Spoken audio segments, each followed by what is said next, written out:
নমস্কাৰ পৰম শ্ৰদ্ধাৰ শিক্ষাগুৰু ছাৰ বাইদেউসকল আমাৰ ৰাজ্যৰ প্ৰতিখন বিদ্যালয়ৰ মধ্যাহ্ন ভোজনৰ ৰান্ধনীসকলৰ বাবে অত্যন্ত এটা গুৰুত্বপূৰ্ণ বিষয় আজি আপোনালোকৰ মাজত শ্বেয়াৰ কৰিম বুলি ভাবিছোঁ।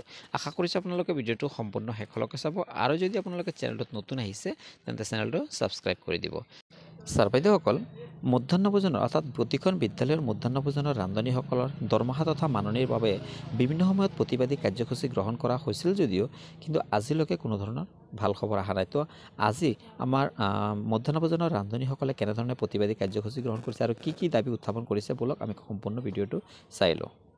আজি সদৌ অসম মধ্যাহ্ন ভোজন কৰ্মচাৰী ইউনিয়নে সদৌ অসম ভিত্তিত আজি কেইবাদফীয়া দাবীৰ ভিত্তিত আমি 22 তাৰিখ আজি 22 ডিচেম্বৰ আমি বিক্ষোভ কাৰ্যসূচী হাতত লৈছোঁ।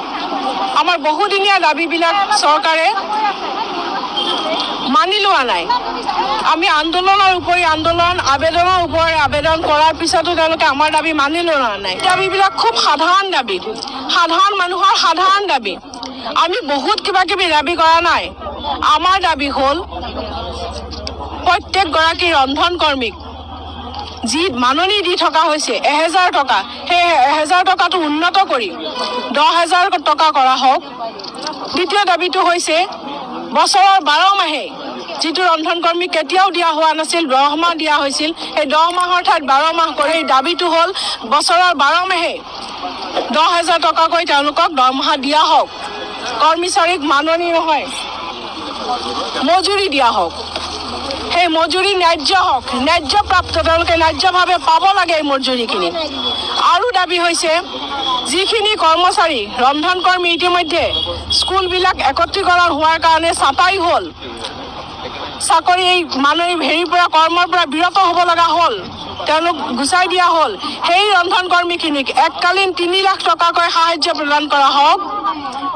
আন এটা দাবী হৈছে যিখিনি কৰ্মৰত অৱস্থাত দুৰ্ঘটনাগ্ৰস্ত হয় সেই ৰন্ধন কৰ্মীখিনি, যিটো ৰন্ধন কৰ্মী কেতিয়াও দিয়া হোৱা নাছিল, 10 মাহ দিয়া হৈছিল, সেই 10 মাহৰ ঠাইত 12 মাহ কৰিবিটো হ'ল বছৰৰ 12 মাহে 10000 টকাকৈ তেওঁলোকক দৰমহা দিয়া হওক।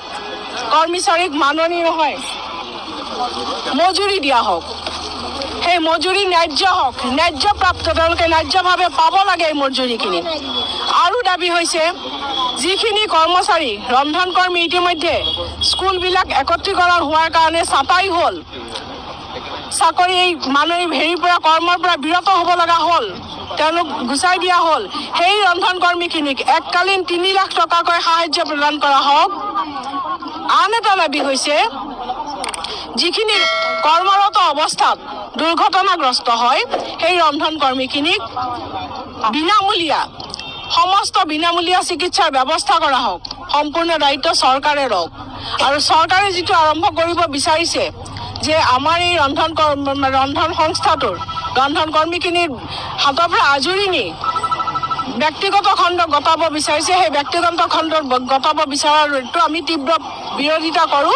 আৰু সেইটো চৰকাৰক অনুৰোধ জনাম তেওঁলোকে যেন ৰান্ধনীখিনিৰ পেটত লাঠি নামাৰে, পেটৰ ভাতৰ পৰা কাঢ়ি নিনিয়ে।